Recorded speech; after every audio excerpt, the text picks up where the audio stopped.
लग्नानंतर होईलच प्रेम या मालिकेच्या पुढील काही येणाऱ्या भागांचे अपडेट जाणून घेऊया आपल्या आजच्या या व्हिडिओमध्ये. चला तर मग प्रेक्षकांनो सुरुवात करूया आपल्या आजच्या या व्हिडिओला. तर आता आपण इथे पाहणार आहोत की पार्थला एक खूप मोठं सरप्राईज मिळणार आहे. तर दुसऱ्या बाजूला आता वसुहत्याला पार्थ आणि नंदिनी आणि जीवाचं खूप मोठं गुपित समजणार आहे. आता नेमकं कसं आणि काय काय घडतं या सर्व गोष्टी आपल्या व्हिडिओमध्ये सविस्तर पाहूया. तर इकडे आता पार्थ जो आहे त्याला मिथुन काकाने फोन करून सांगितलेलं असतं की पार्थ रे घरामध्ये शॉक सर्किट झालेला आहे, घरात आता खूप मोठा प्रॉब्लेम झाला आहे, गोंधळ झाला आहे. आता हे ऐकल्यानंतर पार्थ पूर्णपणे हादरून जातो, घाबरून जातो. त्याला कळत नाही की मी काय करू. पार्थ ताबडतोब धावत पळत ऑफिसमधनं बाहेर निघतो आणि घाईघाईने आता तो घरी येत असतो. आता त्याच्या नजरेवर संपूर्ण फॅमिली येत असते. त्याच्या मनात फक्त एकच विचार सुरू असतो, घरी कोणाला काही झालं नसेल ना, घरात सगळे काही ठीक असतील ना. तो धावत पळत गाडी घेऊन घरी पोहोचल्याच्या नंतर आता तो घरात येऊन बघतो तर काय, घरात सर्वत्र अंधार असतो. आता पार्थ एवढा अंधार बघतो आणि आणखीन घाबरतो. त्याला वाटतं बापरे किती मोठा शॉक सर्किट झाला आहे आणि किती काय घडलं असेल. मग आता पार्थ हा घाईघाईने घरामध्ये दरवाजा उघडून आत येतो आणि आता आतमध्ये आल्यावर संपूर्ण अंधारात त्याला काही दिसत नसताना अचानक स्पॉटलाईट काव्यावरती पडते. आता लाईट अचानक पडल्यावर पार्थ आता बघतच राहतो की लाईट कशी काय पडली. त्यावेळी मग आता इकडे पार्थला समोर काव्या दिसते. काव्या बघून आता पार्थ खुश होतो. तर आता काव्या ही पार्थच्या जवळ येत असते. आता काव्याला बघून म्हणजे पार्थ एकदम खुश होऊन जातो. तो काव्याकडे जातो आणि तिला घट्ट मिठी मारतो. तो म्हणत असतो, काव्या तुम्ही इथे पण म्हणजे हे सगळं शॉक सर्किट झालं आहे ना, तुम्ही ठीक आहात ना, म्हणजे तुम्हाला काही भाजलेलं वगैरे नाही आहे ना. त्याबरोबर काव्या म्हणत असते, किती ग माझा सरळ साधा नवरा. त्यावर पार्थ म्हणतो, सरळ साधा नवरा म्हणजे एक मिनटं काव्या, सरळ साधा नवरा आणि तुम्ही काव्या म्हणजे हे सगळं. त्यावर काव्या म्हणते, बरोबर ओळखताय तुम्ही पार्थ, हे सगळं मीच केलं होतं. त्यावर पार्थ म्हणतो, काय. त्यावर म्हणतो, तुम्ही जे ऐकलं मी तेच म्हटलं, हे सगळं काही मीच प्लॅन केलं होतं. अहो बघा, आता एवढे दिवसांनंतर माझी भेट माझ्या नवऱ्याबरोबर होणार होती. अनायसे जर तुम्ही ऑफिसमध्येच होतात तर काहीतरी वेगळं, काहीतरी हटके अंदाजमध्ये मला करायचं होतं ना, म्हणून मग मीच केलं हे सगळं. पार्थ म्हणतो, म्हणजे मिथुन काकाला तुम्ही सांगितलं मला फोन करून ऑफिसमध्ये शॉक सर्किट झाल्याचं सांगायला, बरोबर ना. काव्या म्हणते, हो, अजूनही तुम्हाला कळत नाही आहे का पार्थ, काय हो तुम्ही, मला तुम्हाला भेटायचं होतं ते सुद्धा असं हटके अंदाजमध्ये, म्हणून मग मीच सांगितलं. त्याबरोबर पार्थ म्हणतो, काव्या हे सगळं करायची तुम्हाला काय गरज होती, तुम्हाला कळलं का, मला केवढं टेन्शन आलं होतं ते ऑफिसमध्ये, मला वाटलं होतं घरी काय झालं असेल आणि काय नाही, मी धावत पळत आलो आहे किती. त्यावर काव्या म्हणते, तुम्ही धावत पळत आलात ते वाईट झालं आहे, ते बाकी खरं आहे, पण मला बघितल्यानंतरचा तुमच्या चेहऱ्यावरती जो आनंद आला त्याचं काय, तो तुमच्या भीतीपेक्षा काही पटींनी जास्त होता, बरोबर ना. त्यावर पार्थ म्हणतो, हो, पण काव्य म्हणते, बास बास बास, आता किती पण किंतु परंतु लावताय, आनंद झाला आहे ना तुम्हाला, मग संपवा की विषय. आता तोपर्यंत त्या ठिकाणी मिथुन काकासुद्धा येतो. पार्थ म्हणतो, बरं झालं आलास तू, तुला हाक मारणारच होतो मी. काय रे काका, तू माझ्या टीममध्ये होतास ना एवढी वर्ष, मी आणि जीवा तुझे जिगरी होतो, आणि आत्ता तू काव्य आल्यापासून काव्यांच्या टीममध्ये कसा काय गेलास रे.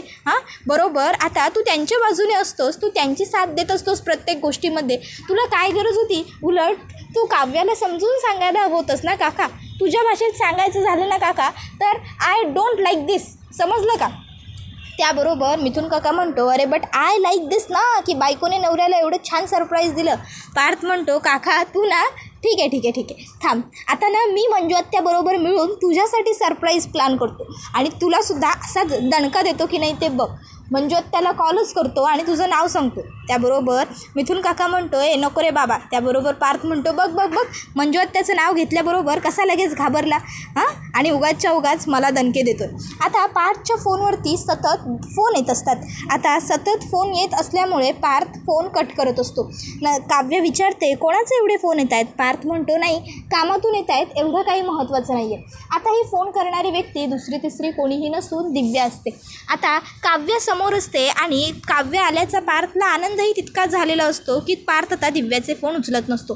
मग आता काव्या आणि पार्थ दोघंजणं लगेचच रूममध्ये येतात. काव्याने येताना पार्थसाठी आईस्क्रीम आणलेली असते. दोघं नवरा बायको आईस्क्रीम खात असतात. पार्थ काव्याला विचारत असतो, काय मग माहेर पण कसं झालं, काय काय केलं माहेरी. काव्य आता तिकडे काय काय केलं ते सगळं पार्थला सांगत असते. पार्थसुद्धा तिला सांगत असतो, मी सुद्धा तुम्हाला इकडे खूप मिस केलं. काव्या म्हणजे खरं सांगायचं झालं तर मी जास्त करून ऑफिसमध्येच गुंतून राहायचा प्रयत्न करत होतो. तर काव्य सांगत असते, मलासुद्धा तुमची तिकडे खूप आठवण आली, पण काय करणार, काहीतरी बदल हवा म्हणून आईच्या घरी जावंसं वाटलं म्हणून तिकडे गेले होते. पण कधी आपल्या घरी येते असंच झालं होतं मलासुद्धा. आणि तुम्हाला माहिती आहे का पार्थ, जेव्हापासून मी इकडे आली आहे ना तेव्हापासून म्हणजे मला नुसतं असं बरं वाटतं आहे, समाधान वाटतं आहे आपल्या घरी परत आल्याचं. खरं बोलायचं तर काल रात्री जेव्हा मी इकडे येणार होते ना तेव्हा म्हणजे मला झोप येत नव्हती. मला असं वाटत होतं की कधी एकदाची सकाळ होते आणि कधी एकदाची मी घरी जाईन, कधी एकदाची मी घरी जाईन आणि फायनली मी घरी आले. तुम्हाला माहिती आहे तेव्हाच तर मला ही हटकी आयडिया सुचली ना शॉक सर्किटची. त्याबरोबर पार्थ म्हणतो, नाव नका काढू ते शॉक सर्किटचं. काव्या म्हणते, पण शॉक सर्किट बोलले म्हणूनच तुम्ही इतक्या धावत पळत आलात ना. जर मी तुम्हाला म्हटलं असतं की मी येणार आहे तर तुम्ही मला घ्यायला आला असतात, त्यात काय मज्जा होती. यामध्ये थ्रिल होतं, काहीतरी मज्जा होती. पार्थ म्हणतो, थ्रिलच्या नावाखाली काय कराल ना, तुमचा खरंच काही नेम नाही आहे काव्या. तोपर्यंत त्या ठिकाणी मालिनीसुद्धा आलेली असते. आता मालिनीला घरात आल्यास समजतं की घरी काव्य आलेली आहे आणि काव्य आली आहे हे ऐकूनच मालिनीला खूप जास्त आनंद झालेला असतो काव्याच्या घरी येण्याचा. त्यामुळे मग आता मालिनी मोठ्याने काव्याला हाका मारते, काव्या काव्या कुठे आहेस. त्याबरोबर काव्या बाहेर येते. मालिनीसुद्धा काव्याला घट्ट मिठी मारते. काव्याला म्हणत असते की खरंच किती मिस केलं आम्ही सगळ्यांनीच तुला काय सांगू. आम्हाला असं झालं होतं की कधी एकदा तू घरी येतेस, फायनली तू आता घरी आली आहेस ना, आम्हाला सगळ्यांनाच खूप जास्त छान वाटते. त्याबरोबर मग मालिनी काकू म्हणतात, आता तुम्ही घरी आलाच आहात ना तर एक काम करू, तुझी चोरोटी भरून घेऊ, नंदिनीची सुद्धा भरून घेऊ. आता हे जेव्हा नंदिनी ऐकते तेव्हा मात्र नंदिनीला टेन्शन येतं, कारण म्हणजे हे सगळं काही आता खूप पुढे चाललेलं असतं आणि आता तिला मात्र काही बोलता येत नसतं. आता नंदिनी होही बोलत नसते, नाहीही बोलत नसते. मालिनी तिला म्हणते, नंदिनी चालेल ना तुला. त्यावर नंदिनी ही हो एवढंच बोलते आणि रूममध्ये निघून जाते. आता नंदिनी ही जराशी इमोशनल झालेली असते. मग आता काव्या नंदिनीकडे रूममध्ये येते आणि नंदिनीला म्हणते, ताई आपण साड्या इतक्यात. आता काव्या बघते की नंदिनी खूप इमोशनल झाली आहे. मग काव्या तिला विचारू लागते, ताई काय गं, काय झालं, तू रडतीयस का. तोपर्यंत त्या ठिकाणी मालिनीसुद्धा आलेली असते. आता मालिनी ही म्हणत असते, अगं काव्या असं काय करतेस. आता हे एवढं सगळं चांगलं घडतं आहे ना म्हणून नंदिनी खुश आहे आणि म्हणून आनंद अश्रू वाहत आहेत तिच्या डोळ्यातनं, बाकी काही नाही. आणि ह्या अशा प्रसंगी अगं आपण स्त्रिया ह्या भावनिक होतोच. तू उगाच वाईट वाटून घेऊ नकोस. बरं जा, तुलासुद्धा आवरायचं असेल ना संध्याकाळच्या कार्यक्रमासाठी. आज संध्याकाळी कार्यक्रम आहे तुमच्या चोरोटीचा, त्याची सगळी तयारी करायची आहे अजून. चला तुम्ही अशा इथेच बसून राहिलात तर कामं कशी व्हायची बरोबर. चला आवरा, तुमची तयारी तुम्ही करायला घ्या. तर आता रम्याने ऐकलेलं असतं की घरामध्ये नंदिनी आणि काव्याचा चोरोटी भरण्याचा कार्यक्रम आहे. आता कुठल्याही परिस्थितीत मला हा कार्यक्रम व्यवस्थित होऊच द्यायचा नाही आहे. हा कार्यक्रम मी खराब करणार म्हणजे करणारच, त्याशिवाय काही माझ्या मनाला शांती मिळणार नाही असा विचार रम्या करते. मग आता रम्या विचार करत असते की काय करू, कशी खराबी करू. इतक्यात तिला दिसतं की मिथुन काका मिठाईचे बॉक्स घेऊन आलेले आहेत आणि त्यांनी मिठाई किचनमध्ये ठेवली आहे. मग आता ती काय करते, रम्या किचनमध्ये जाते आणि मिठाईमध्ये काळी पावडर मिक्स करते आणि तिकडनं पळ काढते. तर दुसऱ्या बाजूला इकडे आता जी नंदिनी आहे ती मात्र खूप जास्त दुखावली गेलेली असते, कारण हे चोरोटी प्रकरण तिला फार काही भावलेलं नसतं. तिला हे सगळं खूपच वाईट वाटत असतं, तिला ऑकवर्ड होत असतं आणि त्यामुळे नंदिनी रडत असते. तिला पश्चाताप होत असतो की का मी सगळ्यांची फसवणूक करते. जेव्हा सगळ्यांना खरं समजेल तेव्हा सगळ्यांना काय वाटेल, मी फसवलं आहे सगळ्यांना, सगळेजण मला दोष देतील, माझ्यामुळे सगळेजण जीवानासुद्धा किती बोल लावतील. हे सगळे विचार करून नंदिनी रडत असते. त्यावेळी आता जीवा तिकडे येतो आणि जीवा नंदिनीला रडताना बघतो आणि त्याला आता खूप जास्त वाईट वाटतं. जीवाला तर माहिती असतं नंदिनीच्या रडण्यामागचं कारण, त्यामुळे तो आता नंदिनीला काहीच विचारत नाही.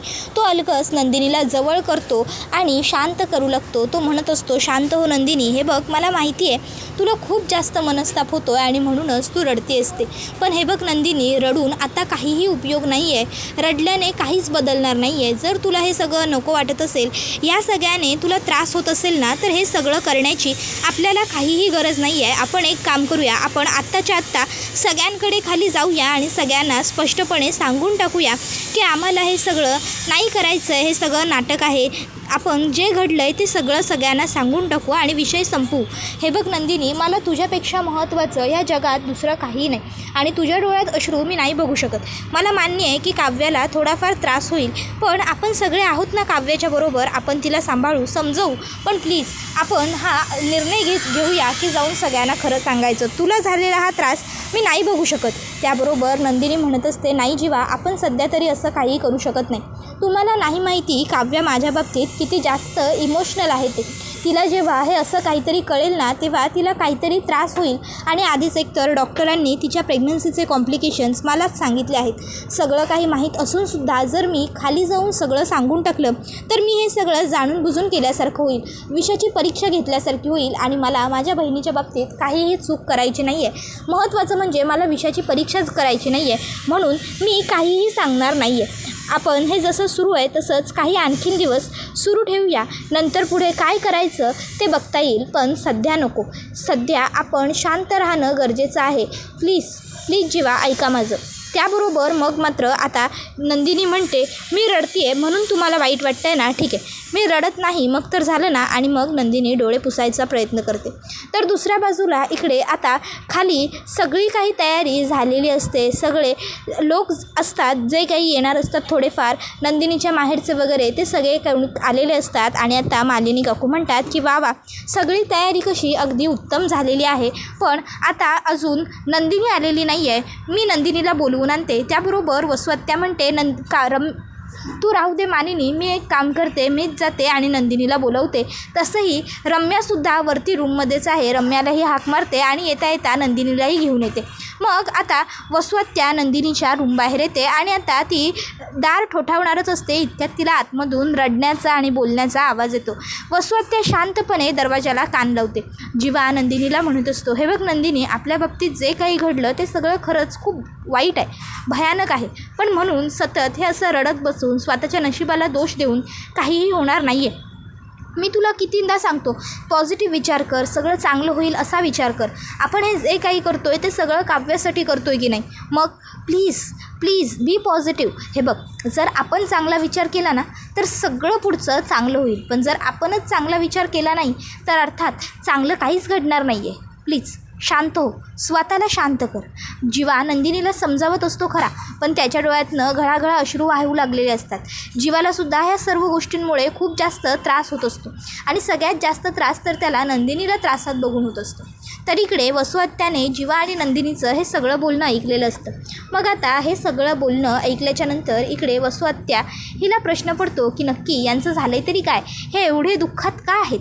असं वाटतंय नंदिनीच्या बाबतीत काहीतरी वाईट घडलं आहे. नंदिनीचं मिसकॅरेज वगैरे झाल्याचा भास मला सतत वाटतो.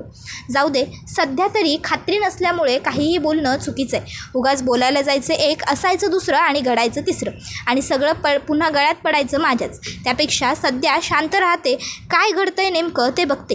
नंदिनीवरती आणि जीवावरती थोडं लक्ष देते, मग आपोआप मला नेमकं काय प्रकार आहे हा सगळा तो समजेल.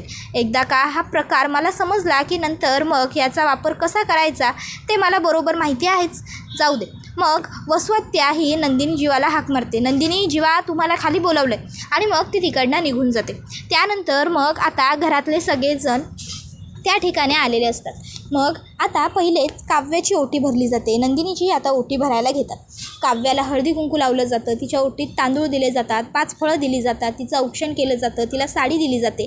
तिला आणि तिच्या होणाऱ्या बाळाला भरभरून घरातले सगळे मिळून आशीर्वाद देतात, तुझं सगळं छान हो, व्यवस्थित हो अशी प्रार्थनाही करतात. त्यानंतर मग वेळ येते ते आता नंदिनीची. मग नंदिनीलाही सगळेजण व्यवस्थित ओटी वगैरे भरतात, औक्षण करतात, आशीर्वाद देतात. मग आता मानिनी काकू ह्या म्हणत असतात की बरं चला आता वसुताई तुम्हीच सगळ्यांना मिठाई द्या, मिठाई फोडा. आता वसुहत्या ही तिच्या विचारांमध्ये मग्न असते. तिला प्रश्न पडलेला असतो की नंदिनी नेमकी रडत का होती, नेमकं काय घडलं होतं. नंदिनी रडावी असं तर काही झालं नव्हतं, मग नेमकं कारण काय असेल. त्याबरोबर मानिनी काकू म्हणतात, मिठाई देताय ना वसुताई. मग वसुहत्या मिठाईचा बॉक्स उघडते. आता रम्याने मिठाईवरती जे काही काळं शिंपडलेलं असतं, काळी पावडर, ती अचानक गायब झालेली असते. त्याबरोबर वसुहत्या आणि रम्याचा चेहरा पडतो. मग पार्थ म्हणतो, काय झालं वसुहत्या, काय झालं रम्या, तुमचे चेहरे का असे झाले. त्याबरोबर त्या नाही काही नाही असं म्हणतात. पार्थ म्हणतो, का मिठाई बॉक्समध्ये मिठाईऐवजी तुम्हाला काही वेगळं अपेक्षित होतं का. त्याबरोबर लगेचच त्या दोघी म्हणतात, नाही तसं काही नाही आहे. त्यानंतर मग आता पार्थला आठवतं, त्याने रम्याला बघितलं होतं मिठाईमध्ये कसली तरी काळी पावडर मिक्स करताना. त्यामुळे मग त्यानेच ती दुसरी मिठाई तिथे आणून ठेवली आणि ती खराब जी मिठाई होती ती फेकून दिली, जेणेकरून कार्यक्रमाचा विचका होऊ नये. त्यानंतर मग आता पार्थ तिकडे कार्यक्रम वगैरे संपल्यानंतर आवरायला खोलीत निघून जातो. आता काव्या ही सुद्धा जरा रूममध्ये येते. आता काव्या ही सुद्धा फ्रेश होण्यासाठी चाललेली असते, पण पार्थ आता फ्रेश व्हायला गेल्यामुळे काव्या बेडवरती बसते. आता मग सतत पार्थचा फोन व्हायब्रेट होत असतो. काव्या विचार करते, एवढं कोण फोन करतं यांना. सकाळी जेव्हा मी आले तेव्हासुद्धा सतत फोन वाजतच होता, बघायला हवं. मग काव्या आता फोन बघायला जाते, तर तिला आता त्या फोनवरती म्हणजे दिव्याचे फोन आलेले दिसतात. आता काव्या दिव्याचे ते फोन आलेले बघते, जवळपास 10-12 फोन आलेले असतात. मग काव्याला आठवतं की पार्थ दिव्याचं किती कौतुक करत होता. पार्थ म्हणत होता की खरोखर ती मुलगी खूप छान आहे, हसरी आहे, टॅलेंटेड आहे, हुशार आहे. आणि मग ते सर्व आठवून आता काव्याच्या डोक्यात पटकन दिव्याबद्दल राग जातो आणि काव्या फोन उचलते. आता काव्या हॅलो बोलण्याआधी दिव्यात समोरून सुरुवात करते, काय सर, मी तुमच्यासाठी एवढा छान डबा बनवून आणला होता आणि तुम्ही माझ्या हातचं काही खाल्लंच नाही. त्याबरोबर आता हे ऐकून तर काव्याला आणखीन जास्त राग येतो. काव्या म्हणत असते, कोण तू. त्यावर मग दिव्या म्हणते, सॉरी कोण बोलताय.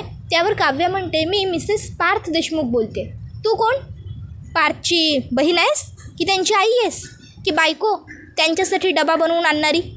माझ्या नवऱ्यासाठी तुला काहीही कष्ट करण्याची गरज नाही आहे. तुला माहीत नसेल तर सांगून ठेवते, त्यांना आई आहे, त्यांची स्वतःची बायको आहे, आत्या आहे आणि इतकंच नाही तर त्यांना भाऊजयसुद्धा आहे. भाऊजय म्हणजे त्यांच्या भावाची बायको. माहिती असेलच ना तुला भाऊजईचं नातं. मग एवढी सगळी माणसं इथे त्यांच्या आसपास आहेत. जर त्यांना काही हवं असेल ना तर ते आम्हाला सांगतील आणि आम्ही त्यांना करून खायला देऊसुद्धा. माझ्या नवऱ्यासाठी तुला एवढे कष्ट करण्याची काही गरज नाही आहे. एम्प्लॉई आहेस ना, एम्प्लॉईसारखी राहा. सतत मागे पुढे करण्याची गरज नाही, समजलं ना. ठेवते फोन. आणि मग एवढं बोलून काव्या फोन कट करते. तर दुसऱ्या बाजूला इकडे आता जो जीवा असतो त्याला माहीत असतं की नंदिनीचा मूड हा खूप जास्त खराब आहे, ते चोरोटीचा कार्यक्रम झाल्याच्या नंतर. जीवा विचार करतो की नंदिनीचा मूड आता जरा बरा केला पाहिजे, नंदिनीबरोबर बोलत राहिलं पाहिजे, म्हणजे नंदिनीचा मूड जरा नॉर्मल होईल. मग जीवा नंदिनीकडे येतो आणि नंदिनीला आता तो म्हणत असतो, नंदिनी तुला आठवतं आहे ना आपण मागे कसं सेलिब्रेट केलं होतं ते.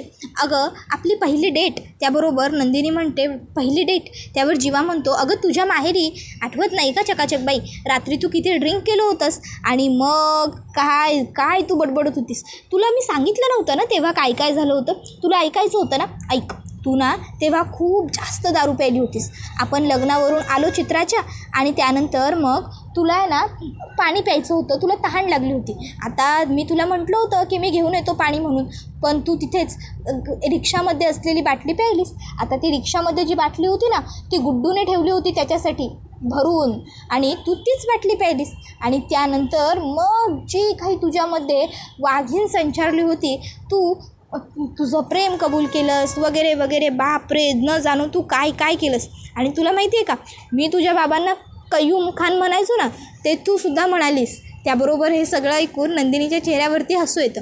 मग आता हळूहळू जीवा आणखीन त्यांच्या जुन्या आठवणी काढू लागतो. तो म्हणत असतो, आठवतं मी लग्नानंतर पहिल्यांदा दारू पिऊन आलो होतो तेव्हा तू माझ्यासाठी काढा केला होतास. त्याबरोबर नंदिनी म्हणते, हो आठवतोय, चांगलाच आठवतोय. आणि मी म्हटलं होतं की मी पिते तेव्हा तुम्ही रागवलाही होता, तुम्हाला वाटत होतं की मी दारू पिणार आहे. त्याबरोबर मग जीवा पण हसतो. त्यानंतर मग जीवा म्हणत असतो, तू माझ्यावर रागवली होतीस तेव्हा मी तुझ्या आनंद निवासला आलो होतो आणि तिकडे मी स्वतःच्या हाताने सगळ्यांना पाणीपुरी सर्व केली होती. तेव्हा मला वाटलं होतं की तू सुद्धा सगळ्यांबरोबर एक पाणीपुरी खाशील, पण तू काही पाणीपुरी खाल्ली नव्हतीस. त्यावर नंदिनी म्हणते, रागवले होते ना मी जीवा तेव्हा. आणि मग आता ते दोघंजणं मस्ती करत असतात.